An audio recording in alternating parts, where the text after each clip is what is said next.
Nucleic acid. അപ്പൊ നമ്മൾ കഴിഞ്ഞ വീഡിയോയില് ബയോ മൈക്രോ മോളിക്യൂൾസ് പറഞ്ഞു, ബയോ മാക്രോ മോളിക്യൂൾസിന് പ്രോട്ടീൻസ്, പോളിസാക്കറൈഡ് പറഞ്ഞു. ഇനി നമുക്ക് പറയാനുള്ളത് ന്യൂക്ലിക് ആസിഡ്സ് ആണ്. Okay, nucleic acids are made up of nucleotides, polynucleotide. Polynucleotide ആണ് ഇത് nucleic acids. Polynucleotides. Okay, polynucleotides ആണ് ഇത് ന്യൂക്ലിക് ആസിഡ് എന്ന് പറയുന്നത്. അപ്പൊ ഒരുപാട് ന്യൂക്ലിയോടൈഡുകൾ കൂടിയിട്ടാണ് നമുക്ക് ന്യൂക്ലിക് ആസിഡ്സ് ഉള്ളത്. അപ്പം നമുക്ക് ഒരു ന്യൂക്ലിയോടൈഡ് എന്ന് പറഞ്ഞിട്ട് contain pento sugar, nitrogen base, phosphoric acid അല്ലെ, ഇതാണ് ഒരു ന്യൂക്ലിയർ. അപ്പൊ ന്യൂക്ലിക് ആസിഡ് എന്ന് പറഞ്ഞാൽ ഒരുപാട് ന്യൂക്ലിയോടൈഡുകൾ കൂടിയിട്ടാണ് നമുക്ക് എന്തുണ്ടാവുന്നത്, ന്യൂക്ലിക് ആസിഡ്സ് ഉണ്ടാവുന്നത്. ഓക്കെ, അപ്പം നമുക്ക് ഇതിനകത്ത് മെയിനായിട്ട് ആദ്യം പറയാനുള്ളത് bonds present in nucleic acid. Nucleic ആസിഡിനകത്ത് പ്രസന്റ് ആയിട്ടുള്ള ബോണ്ട്. അപ്പൊ അതിൽ ഒന്നാമത്തെ ബോണ്ടാണ് the bond between sugar and nitrogen base. Nitrogen base sugar തമ്മിലുള്ള ബോണ്ട് അല്ലെങ്കിൽ ലിങ്കേജ് ഏതാണ്, അതിനെ പറയുന്ന പേരാണ് N glycosidic bond. N glycosidic bond അല്ലെങ്കിൽ എൻ ഗ്ലൈക്കോസൈഡിക് ലിങ്കേജ്. അടുത്താണ് the bond between phosphoric acid and sugar. അതേതാണ്, ester bond. Okay, ester bond. The bond between phosphoric acid and sugar, that is ester bond. ഇനി the bond between sugar and the bond between two sugars എന്ന് പറഞ്ഞാൽ രണ്ട് ന്യൂക്ലിയോടൈഡുകൾ തമ്മിലുള്ള ബോണ്ടിനെ പറയുന്ന പേരാണ് ഫോസ്ഫോഡൈഎസ്റ്റർ bond അല്ലെങ്കിൽ ഫോസ്ഫോഡൈഎസ്റ്റർ ലിങ്കേജ്. അപ്പൊ ഇതൊരു സിംഗിൾ സ്ട്രാൻഡഡ് ന്യൂക്ലിക് ആസിഡ് ആണ്. Okay, it's A single stranded nucleic acid. ഇതൊരു സിംഗിൾ സ്ട്രാൻഡഡ് ന്യൂക്ലിക് ആസിഡ് ആണ്. അപ്പൊ നമ്മൾ ഇനി ഒരു ഡബിൾ സ്റ്റാൻഡേർഡ് ന്യൂക്ലിക് ആസിഡ് ആവുമ്പോൾ ഇപ്പുറത്തും ഇതുപോലെ തന്നെ വേണം. ഓക്കെ, അപ്പൊ ഇപ്പുറത്തും ഇതുപോലെ തന്നെ വേണം. ദാറ്റ് ഈസ് ഏതാണ്, nitro base sugar, phosphoric acid, nitro base sugar,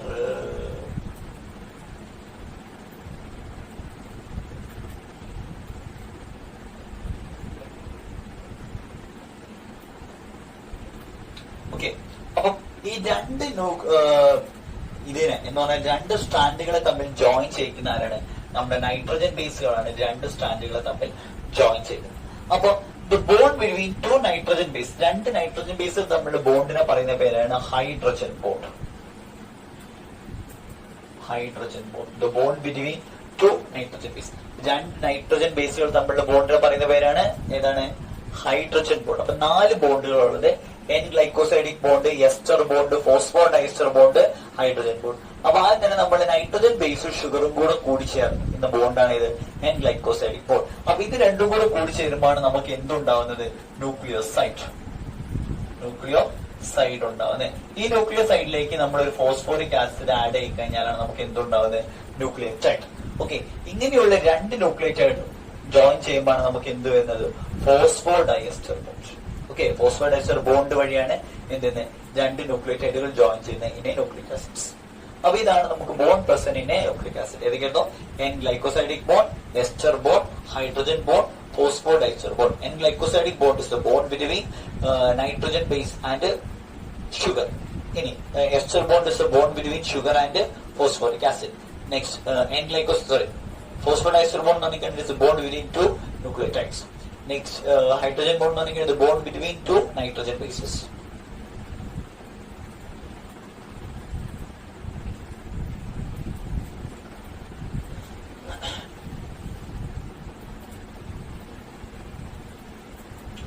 Okay, next. നമ്മുടെ ന്യൂക്ലിക് ആസിഡ്സിന് എക്സാമ്പിൾ ആണ് RNA and DNA. DNA, deoxyribo nucleic acid, RNA, ribo nucleic acid. ഇത് രണ്ടും എന്തിനകത്ത് വരുന്നുണ്ട്, ന്യൂക്ലിക് ആസിഡ്സിനകത്ത് എക്സാമ്പിൾസ് ആണ് DNA and RNA. DNA എന്ന് പറഞ്ഞാൽ എന്താണ്,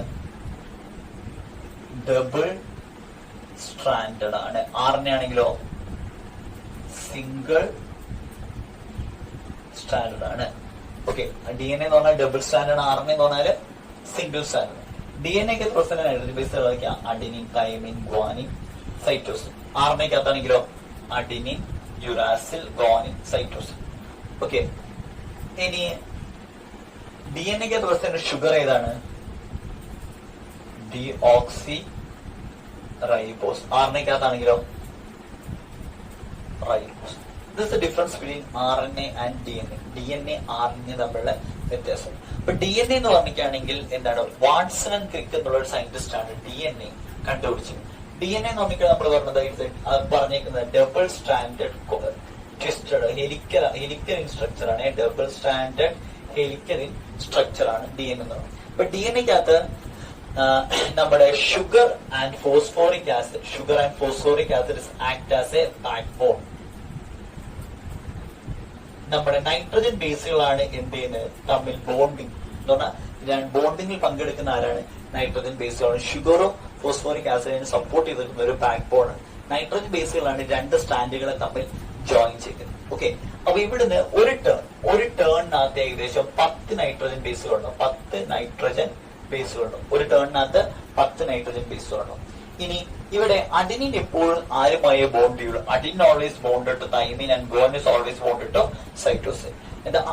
അഡിനിൻ ആൻഡ് തൈമിന്റെ ബോണ്ടിങ്ങിനകത്ത് നമുക്ക് presence of 2 hydrogen bond, 2 hydrogen double bond ആയിരിക്കും. നേരെ മറിച്ച് ഗുവാനിൻ ആൻഡ് സൈറ്റോസിൻ ആണെങ്കിലോ ട്രിപ്പിൾ ബോണ്ട് ആയിരിക്കും, പ്രസന്റ് ആയിരിക്കും. ഓക്കെ, അപ്പൊ എത്ര തന്നെ അഡിനുണ്ടോ അത്ര തന്നെ തൈമിനുണ്ടോ, എത്ര തന്നെ ഗുവാനിനുണ്ടോ അത്ര തന്നെ സൈറ്റോസിനുണ്ടോ. ഓക്കെ, ഒരു ടേൺ എന്ന് പറഞ്ഞിട്ടാണെങ്കിൽ അതിനകത്ത് 10 നൈട്രോജൻ ബേസ് ഉണ്ടാവും. ഒരു ടേണിന്റെ ലെങ്ത് എന്ന് പറഞ്ഞിട്ടാണെങ്കിൽ 3.4 നാനോമീറ്റർ ആണ് ഒരു ടേൺ. ദാറ്റ് മീൻസ് അപ്പൊ രണ്ട് നൈട്രജൻ ബേസുകൾ തമ്മിലുള്ള ഡിസ്റ്റൻസ് ആണ് 0.34 നാനോമീറ്റർ. അതാണ് രണ്ട് നൈട്രജൻ ബേസുകൾ തമ്മിലുള്ള ഡിഫറൻസ്. മൊത്തം ഒരു ടേൺ എന്ന് പറഞ്ഞാൽ എത്ര, 3.4 നാനോമീറ്റർ ആണ് വരുന്നത്. ഓക്കെ, അപ്പൊ ഇതാണ് Watson and Crick model of DNA എന്ന് പറയുന്നത്. വാട്സൺ ആൻഡ് ക്രിക്ക് രണ്ട് സയന്റിസ്റ്റ് ആണ് ഇപ്പൊ നമ്മൾ പഠിച്ചുകൊണ്ടിരിക്കുന്ന DNA-യുടെ സ്ട്രക്ചേഴ്സ് പറഞ്ഞിരിക്കുന്നത്. ഓക്കെ, അപ്പോൾ ഇത്രയാണ് നമുക്ക് എന്തുള്ളത്, ബയോ മാക്രോ മോളിക്യൂൾസ് ഉള്ളത്. ബയോ മൈക്രോ കഴിഞ്ഞ ബയോ മാക്രോ മോളിക്യൂൾസ് ഇത്രയാണ് നമുക്കുള്ളത്. Next topic is metabolism.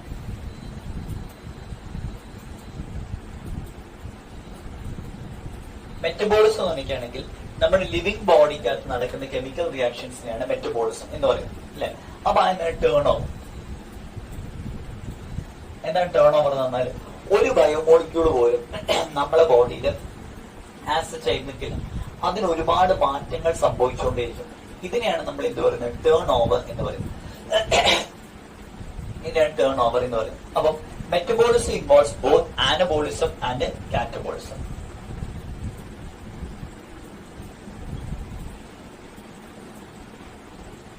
Both anabolism and catabolism. Metabolism involves both anabolism and catabolism. Anabolism പറഞ്ഞിട്ടാണെങ്കിൽ സിന്തസിസ് ആണ്. കാറ്റബോളിസം പറഞ്ഞിട്ടാണെങ്കിൽ ബ്രേക്ക് ഡൗൺ. അനബോളിസം പറഞ്ഞാൽ സിന്തസിസ് ആണ്. ദാറ്റ് ഈസ് ബയോസിന്തസിസ് എന്നാണ് നമുക്ക് പറയാം. ബയോസിന്തസിസ് ആണ്. കാറ്റബോളിസം എന്ന് പറഞ്ഞാൽ ബ്രേക്ക് ഡൗൺ. ഇത് രണ്ടെണ്ണം കൂടെ കൂടിയതിനാണ് നമ്മൾ എന്ത് വിളിക്കുന്നത്, മെറ്റബോളിസം എന്ന് വിളിക്കുന്നത്. അപ്പൊ ഇവിടെ ആനബോളിസം ബയോസിന്തസിസ് ആണ്. It needs energy. ഇതിന് എനർജി ആവശ്യമാണ്. കാറ്റബോളിസം പറഞ്ഞാൽ ബ്രേക്ക് ഡൗൺ ആയതുകൊണ്ട് എന്താ, liberation of energy. Energies in the form of ATP. ATPയുടെ ഫോമിലാണ് എന്ത് വരുന്നത്, energy. That is adenosine triphosphate. Okay, അതാണ് ATP. അഡിനോസിൻ ഒരു അഡിനിനും 3 phosphate. That is adenosine triphosphate. ADP എന്ന് പറഞ്ഞാൽ adenosine adenosine diphosphate. AMP adenosine monophosphate. ATP എന്ന് പറഞ്ഞാൽ അഡിനോസിൻ ട്രൈഫോസ്ഫേറ്റ്. ഓക്കെ, ഇനി അടുത്താണ് നമുക്ക് ഇപ്പൊ നമ്മുടെ ആനബോളിസം കാറ്റബോളിസം പറഞ്ഞു. ബയോസിന്തസിസ് കാറ്റബോളിസം എന്ന് പറഞ്ഞാല് ബ്രേക്ക് ഡൗൺ, അല്ലെ? ഇപ്പൊ കൊളസ്ട്രോൾ നമ്മളെ ബ്രേക്ക് ചെയ്തിട്ട് എന്താ പറയാ, ഗ്ലൂക്കോസ് ബ്രേക്ക് ചെയ്തിട്ട് പൈറുവിക് ആസിഡ് ഒക്കെ ആയിട്ട് മാറുന്ന എന്തെങ്കിലും എക്സാമ്പിൾ ഇട്ട് വരും കാറ്റബോളിസം. ആനബോളിസം പറഞ്ഞാല് ഇപ്പൊ നമുക്ക് സ്റ്റിറോയിഡ്സ് നമുക്ക് എന്തുണ്ടോ കൊളസ്ട്രോൾ ഉണ്ടാകുന്നൊക്കെ നമുക്ക് എന്തിന് എക്സാമ്പിൾ ആയിട്ട് പറയാം, ആനബോളിസത്തിന് എക്സാമ്പിൾ ആയിട്ട് നമുക്ക് പറയാൻ പറ്റും. Okay, conversion of acetic acid, സ്റ്റിറോയിഡ്സിൽ acetic acid into cholesterol acetic ആസിഡിൽ നിന്ന് കൊളസ്ട്രോൾ ഉണ്ടാവുന്ന എന്തിന് എക്സാമ്പിൾ ആയിട്ട് പറയാം, ആനബോളിസിന് എക്സാമ്പിൾ ആയിട്ട് പറയാം. ഗ്ലൂക്കോസ് ബ്രേക്ക് ഡൗൺ ആയിട്ട് പൈറുവിക് ആസിഡ് ലാക്റ്റിക് ആസിഡ് ഒക്കെ ആയിട്ട് മാറുന്നത് ആനബോളിസത്തിന് എക്സാമ്പിൾ ആയിട്ട് പറയാം. ഗ്ലൂക്കോസ് ഗ്ലൂക്കോസ് ബ്രേക്ക് ഡൗൺ ആയിട്ട് പൈറുവിക് ആസിഡ് മാറി എന്തിന് എക്സാമ്പിൾ കാറ്റബോളിസം, മറ്റേ കൊളസ്ട്രോളിന്റെ സിന്തസിസ് ഉണ്ടാകുന്നത് അനബോളിസം. ഇനി secondary metabolites and primary metabolites. Difference between secondary and primary metabolites. So primary metabolites are the metabolites which is directly involved in the growth, reproduction, development of organism. Organism in the cells in the reproduction, development, growth directly involved on the primary metabolite. Secondary metabolite which is just not involved directly in the growth, reproduction, development directly involved on the secondary metabolites. Okay, so primary metabolites example are vitamins, minerals, nucleic acids, amino acids, primary metabolites. Secondary metabolites example are alkaloids, molecules, tannins, fixed oils, example are secondary metabolites example. Okay. അപ്പോൾ metabolism എന്നുള്ള topic clear ആയി വിചാരിക്കുന്നു. അപ്പൊ മെറ്റബോളിസിനകത്ത് നമ്മൾ എന്താ metabolism പറഞ്ഞു, types of metabolism പറഞ്ഞു അല്ലെ. ഓക്കെ, അപ്പൊ മെറ്റബോളിസം നമ്മൾ പറഞ്ഞു കഴിഞ്ഞാൽ അടുത്ത് നമുക്ക് പറയാനുള്ളത് എൻസൈംസ് ആണ്. Enzymes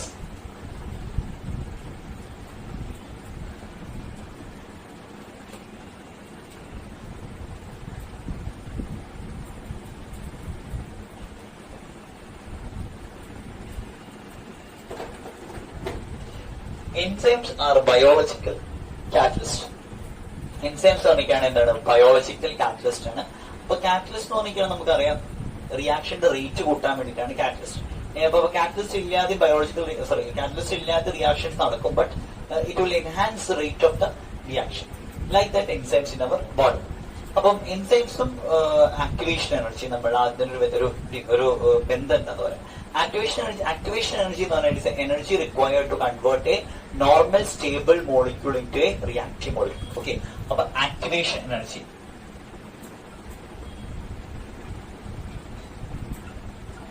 Activation energy. Okay, activation energy is the energy required to convert a normal stable molecule into a reactive molecule. അതാണ് activation energy. അപ്പം നമുക്കൊരു ഗ്രാഫ് വരയ്ക്കാം. Reaction, activation, energy.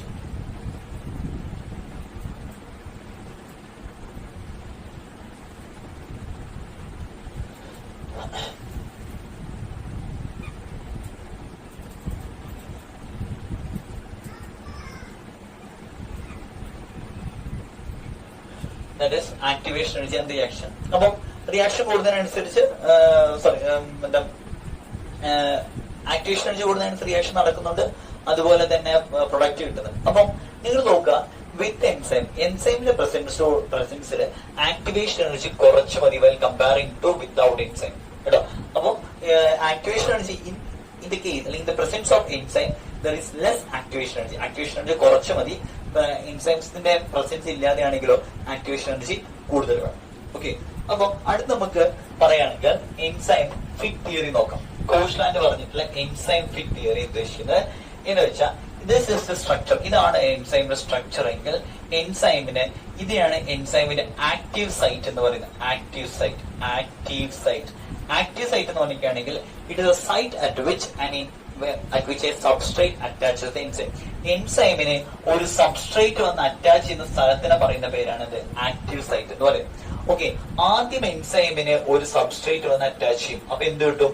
Enzyme substrate complex കിട്ടും. Okay, when a substrate attaches to the active site of the enzyme to form enzyme substrate complex. അപ്പൊ എന്ത് കിട്ടും? Enzyme substrate complex കിട്ടും.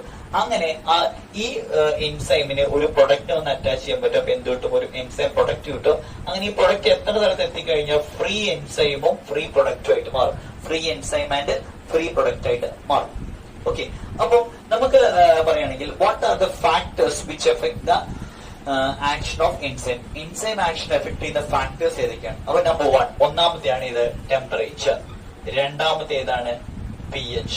മൂന്നാമത്തേതാണ് substrate concentration. ഇതാണ് main ആയിട്ടുള്ള മൂന്നെണ്ണം. അതുകൂടാതെ ടൈം, പ്രൊഡക്റ്റിന്റെ കോൺസെൻട്രേഷൻ, ഇതെല്ലാം നമുക്ക് എഫക്ട് ചെയ്യും. അപ്പൊ ടെമ്പറേച്ചർ എന്ന് പറഞ്ഞിട്ടാണെങ്കിൽ ഇതാണ് നമ്മുടെ ടെമ്പറേച്ചറും എൻസൈമും തമ്മിലുള്ള ഒരു ഗ്രാഫ്. ഓക്കെ, ഇതാണ് enzyme action.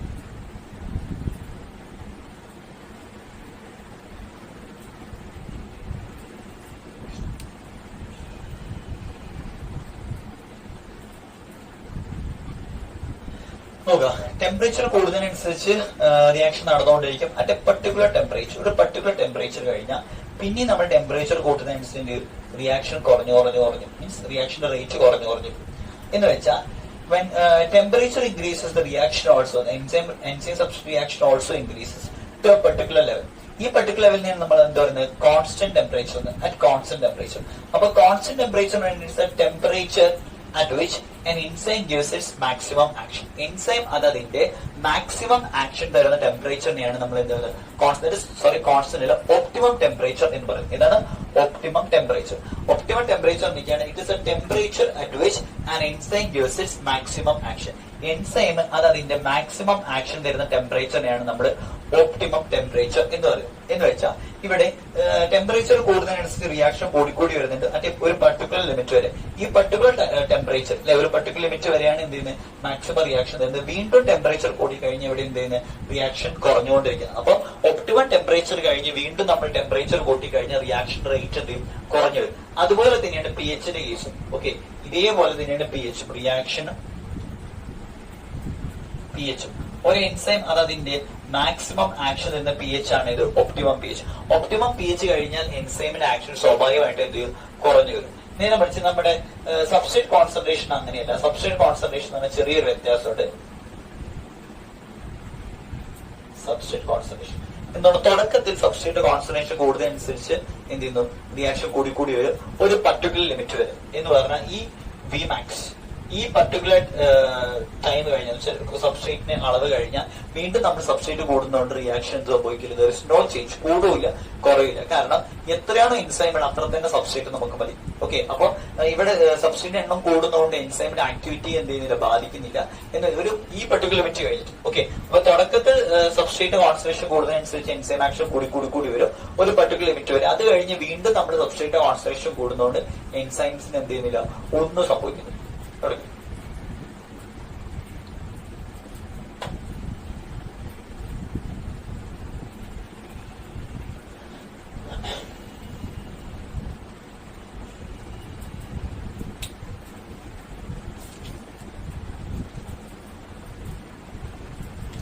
Next classification of enzymes ആണ്.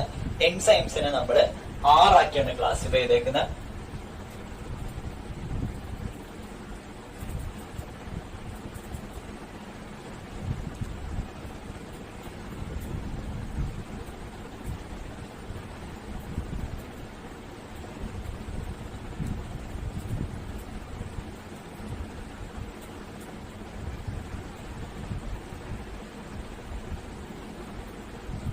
Okay, oxidoreductases, transferases, hydrolases, lyases, isomerases, ligases.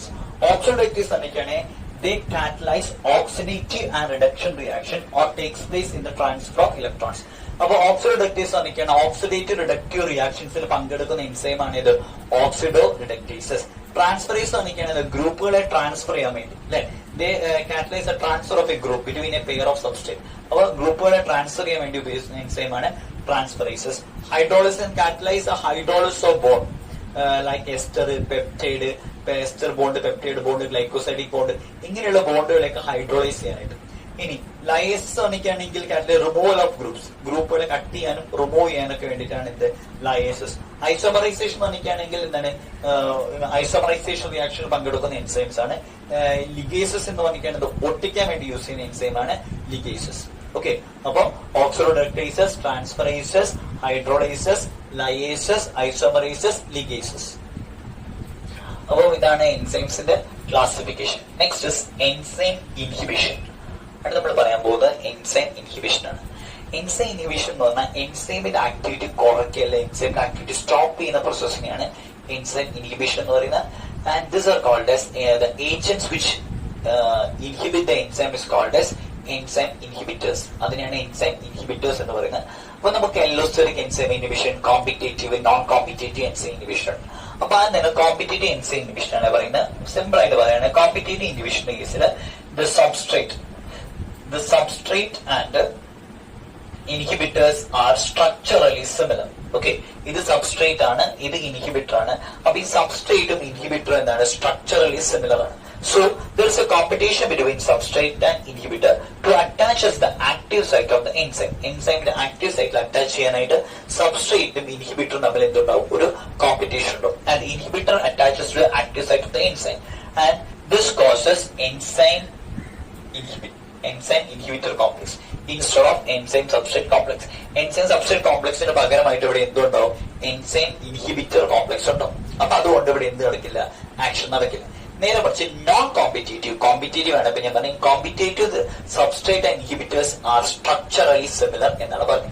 ഇനി നോൺ കോമ്പറ്റേറ്റീവ് കേസ് ആണെങ്കിൽ ഇവിടെ ഈ ആക്റ്റീവ് സൈറ്റ് അല്ലാതെ വേറൊരു സ്ഥലത്ത് വന്ന് ആരും ഒന്ന് അറ്റാച്ച് ചെയ്യും, നമ്മുടെ ഇൻഹിബിറ്റർ ഒന്ന് അറ്റാച്ച് ചെയ്യും. അപ്പൊ സ്വാഭാവികമായിട്ട് എൻസൈമിന്റെ സ്ട്രക്ചർ മാറും, അവിടെ പ്രൊഡക്റ്റ് ഒന്ന് അറ്റാച്ച് ചെയ്യും.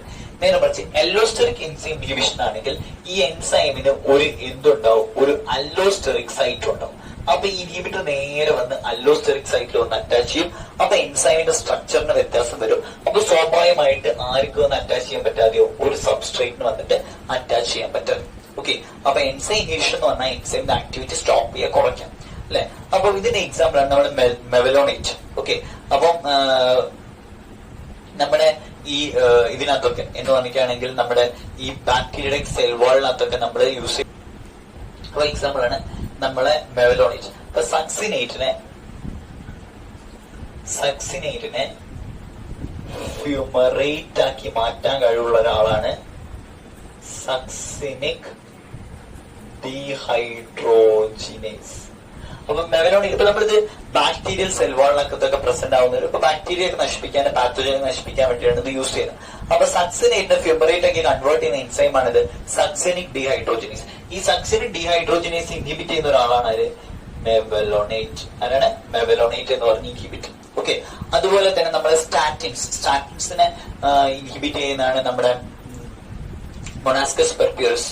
ഓക്കെ, മൊണാസ്കസ് പെർപ്യൂറസ് എന്നുള്ള മൈക്രോ ഓർഗാനിസം, മൊണാസ്കസ് പെർപ്യൂറസ് ഉണ്ടാക്കുന്ന സ്റ്റാറ്റിൻസിനെ നോക്കുകയാണെങ്കിൽ നമ്മുടെ കൊളസ്ട്രോൾ, ഈ സ്റ്റാറ്റിൻസ് നോക്കുകയാണെങ്കിൽ ഈ കൊളസ്ട്രോൾ ഉണ്ടാക്കുന്ന എൻസൈമിനെ ഇൻഹിബിറ്റ് ചെയ്യാൻ കഴിവുള്ള ആളാണ് സ്റ്റാറ്റിൻസ്. അപ്പൊ മൊണാസ്കസ് പെർപ്യൂറസ് എന്ന് പറഞ്ഞ മൈക്രോ ഓർഗാനിസം ആണ് അത് ഉണ്ടാക്കുന്നത്. അപ്പൊ എൻസൈം ഇൻഹിബിറ്റേഴ്സ് എന്താന്നുള്ളത് നിങ്ങൾക്ക് ക്ലിയർ ആയി എന്ന് വിചാരിക്കുന്നു. ഓക്കെ, അപ്പൊ അതിനകത്ത് വരുന്നതാണ് കോമ്പറ്റേറ്റീവ്, നോൺ കോമ്പറ്റേറ്റീവ്, അല്ലോസ്റ്റേറിക്. ഇതിനകത്ത് ഏറ്റവും എന്താ പറയാ ഇൻഹിബിഷൻ വളരെ ഡിഫിക്കൽട്ട് ആയിട്ട് വരുന്ന ഒരു സംഭവം തന്നെയാണ് എൻസൈം നോൺ കോമ്പറ്റേറ്റീവ് ഇൻഹിബിഷൻ ആണ് than that of competitive inhibition. Competitive inhibition ഒക്കെ കുറച്ചും കൂടി സിവിയർ ആയിട്ട് ഒരു ഇൻഹിബിഷൻ എന്ന് പറഞ്ഞാൽ നോൺ കോമ്പറ്റേറ്റീവ് ആണ്. അപ്പൊ നമ്മൾ പറഞ്ഞ എല്ലാ എൻസൈംസും പ്രോട്ടീൻസ് ആണ്, അതർ ദാൻ കുറച്ചെണ്ണം ഒഴികെ നമ്മള് റൈബോസോം ഒക്കെ പോലത്തെ ഒഴികെ ബാക്കി എല്ലാ എൻസൈംസും പറഞ്ഞാൽ അത് പ്രോട്ടീൻ ആണ്. അപ്പൊ എൻസൈമിന്, അപ്പൊ ഇതാണ് ഒരു എൻസൈമിന്റെ സ്ട്രക്ചർ എങ്കിൽ ഈ എൻസൈമിനകത്ത് ഒരു പ്രോട്ടീൻ പാർട്ടും ഉണ്ട്, ഒരു നോൺ പ്രോട്ടീൻ പാർട്ടും ഉണ്ട്. Enzyme contains A protein part and A non protein part. Protein part and non-protein part. Okay, enzyme contains a protein part and a non-protein part. The protein part is called as apoenzyme,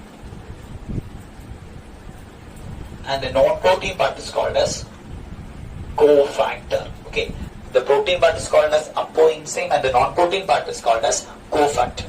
Okay, അപ്പോൾ enzyme contains a protein part and a non-protein part. The protein part is called as apoenzyme and the non-protein part is called as cofactor. Cofactor are of three types. First one is prosthetic. First one is prosthetic group.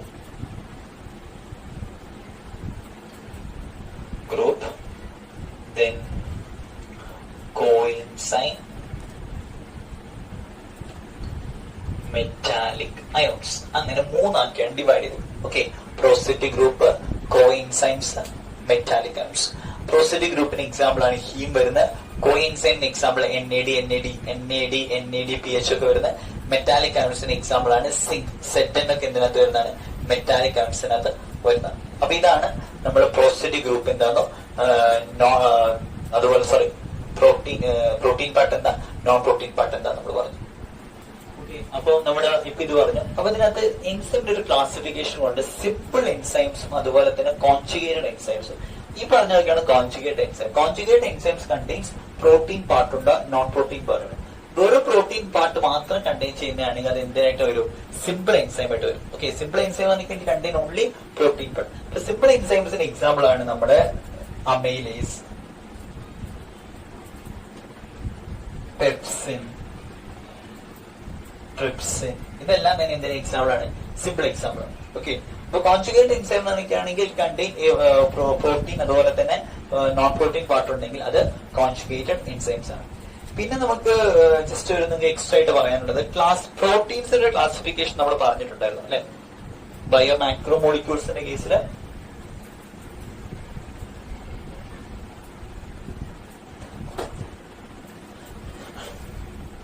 പ്രോട്ടീൻസിനെ based on the composition അനുസരിച്ച് പ്രോട്ടീനെ മൂന്നാക്കി divide ചെയ്തിട്ട് simple protein,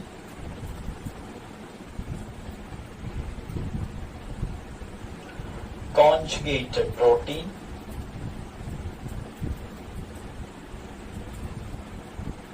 derived proteins. Okay, based on the composition അനുസരിച്ച് പ്രോട്ടീൻസിന് മൂന്നാക്കി divide ചെയ്തിട്ട് simple protein, conjugated protein and derived protein. Next നമ്മൾ based on the structure അനുസരിച്ച് protein നമ്മൾ രണ്ടാക്കി divide ചെയ്തിട്ട് fibrous protein,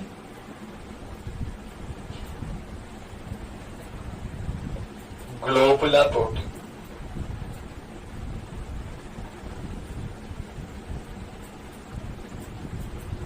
okay, അപ്പൊ ഫൈബറസ് പ്രോട്ടീൻസിന് എക്സാമ്പിൾ ആണ് മയോസിൻ, ഇലാസ്റ്റിൻ. അറിയില്ല നിങ്ങൾക്ക് മയോസിൻ എന്ന് പറഞ്ഞാൽ മസ്കുലർ ടിഷ്യൂസിനകത്തുള്ളതാണ് മയോസിൻ. ഇലാസ്റ്റിൻ എന്ന് പറഞ്ഞിട്ടാണെങ്കിൽ കണക്റ്റീവ് ടിഷ്യൂസിനകത്ത്. ഗ്ലോബുലർ പ്രോട്ടീൻ എക്സാമ്പിൾ ആണ് നമ്മള് histones, egg albumin, serum, globulin. ഇതെല്ലാം തന്നെ എന്തിന് എക്സാമ്പിൾ ആണ്? ഗ്ലോബുലർ പ്രോട്ടീൻസിന് എക്സാമ്പിൾ ആണ്. നെക്സ്റ്റ് സിമ്പിൾ പ്രോട്ടീൻ എക്സാമ്പിൾ ആണ് ഹിസ്റ്റോൺസ്, കെരാറ്റിൻ ഒക്കെ. കോൺജുഗേറ്റഡ് പ്രോട്ടീൻസിന് എക്സാമ്പിൾ ആണ് ഗ്ലൈക്കോ പ്രോട്ടീൻസ്, ലിപ്പോ പ്രോട്ടീൻസ് ഒക്കെ.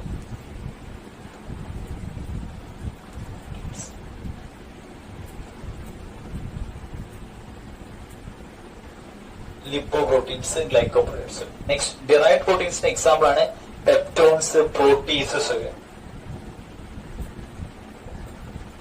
പെപ്റ്റോൺസ്, പെപ്റ്റൈഡ്സ്, പ്രോട്ടീസസ് ഒക്കെ. അപ്പൊ ഇത് classification based on the composition, ഇത് based on the structure. Next based on the quality. Qualities രണ്ടെണ്ണം ഉള്ളത്, ഒന്ന് കംപ്ലീറ്റ് പ്രോട്ടീൻസും മറ്റേത് incomplete proteins. Okay, complete proteins and incomplete proteins. Complete proteins and incomplete. ഇത് just ഞാൻ നേരത്തെ പറയാൻ പറ്റുന്ന ഒരു കാര്യമാണ്. അപ്പൊ പ്രോട്ടീൻസ് കാര്യങ്ങൾ നിങ്ങൾ ജസ്റ്റ് നോട്ട് ചെയ്തെടുക്കുക. Classification of proteins based on the composition, that is simple protein, conjugated protein, derived protein. Next example ആണ് സിമ്പിൾ പ്രോട്ടീൻ എക്സാമ്പിൾ ആണ് ഹിസ്റ്റോൺ, കെരാറ്റിൻ ഒക്കെ. കോൺജുഗേറ്റഡ് പ്രോട്ടീൻ എക്സാമ്പിൾ ആണ് ഗ്ലൈക്കോ പ്രോട്ടീൻസും ലിപ്പോ പ്രോട്ടീൻസും. ഡിറൈവ്ഡ് പ്രോട്ടീൻസ് എക്സാമ്പിൾ ആണ് peptones, peptides, proteases. Next fibrous proteins example ആണ് myosin, elastin. Globular protein example ആണ് histone, egg albumin, serum, globulin. Next based on the quality അനുസരിച്ച് complete പ്രോട്ടീനും incomplete പ്രോട്ടീനും. അപ്പൊ ബയോമോളിക്യൂൾസിന്റെ ഒരു എന്താ പറയാ ഒരു ഡിസ്കഷനാണ് നമ്മളിപ്പോ രണ്ട് വീഡിയോക്കകത്തായിട്ട് പറഞ്ഞേക്കുന്നത്. അപ്പൊ നിങ്ങൾക്ക് അതെല്ലാം ക്ലിയർ ആയി വിചാരിക്കുന്നു. നിങ്ങൾ നന്നായി ടെക്സ്റ്റ് ബുക്ക് വായിക്കും, എസ്പെഷ്യലി അതിനകത്തുള്ള ടേബിൾസ്, ഇൻട്രൊഡക്ഷൻ പോർഷൻസ് ഒക്കെ. പ്രോട്ടീൻസിന്റെയും അതുപോലെ തന്നെ പ്രോട്ടീൻസിന്റെ ഫംഗ്ഷൻ കാണിക്കുന്ന ഒരു ടേബിൾ ഉണ്ട്, അതുപോലെ തന്നെ സെക്കൻഡറി മെറ്റബോളൈറ്റ്സിന്റെ ഒരു ടേബിൾ കാണിക്കുന്നുണ്ട്. അപ്പൊ അതൊക്കെ നിങ്ങളൊന്ന് ജസ്റ്റ് നിങ്ങൾ നോക്കേണ്ടതാണ്. എന്നാൽ മാത്രമേ നിങ്ങൾക്ക് അതിനകത്ത് ക്വസ്റ്റ്യൻ വന്ന് നിങ്ങൾക്ക് ആൻസർ ചെയ്യാൻ പറ്റത്തുള്ളൂ. I show you some one table. Okay, ഇത് ജസ്റ്റ് പ്രോട്ടീൻസിനകത്തുള്ള ഒരു ടേബിൾ ആണ്. പ്രോട്ടീൻസ് അതിന്റെ ഫംഗ്ഷൻ കാണിക്കുന്ന ഒരു ടേബിൾ. ഇതുപോലത്തെ ടേബിൾസ് നിങ്ങളുടെ ടെക്സ്റ്റ് ബുക്കിനകത്തുണ്ട്. അപ്പൊ ആ ടേബിൾസ് ഒക്കെ നിങ്ങൾ ജസ്റ്റ് എന്തിനേലും റെഫർ ചെയ്യണം. നന്നായിട്ട് ടെക്സ്റ്റ് വായിക്കണം. കാരണം ഒരുപാട് ക്വസ്റ്റ്യൻസ് ബയോമോളിക്യൂൾസ് നിന്ന് വരാവുന്നതാണ്, പല രീതിയിൽ ക്വസ്റ്റ്യൻസ് വരാവുന്നതാണ്. അപ്പൊ നിങ്ങൾ നന്നായിട്ട് വായിക്കാം, സ്ട്രക്ചേഴ്സ് നന്നായിട്ട് നോക്കാം. ഓക്കെ, അപ്പൊ പറഞ്ഞ കാര്യങ്ങളെല്ലാം ക്ലിയർ ആയി എന്ന് വിചാരിക്കുന്നു.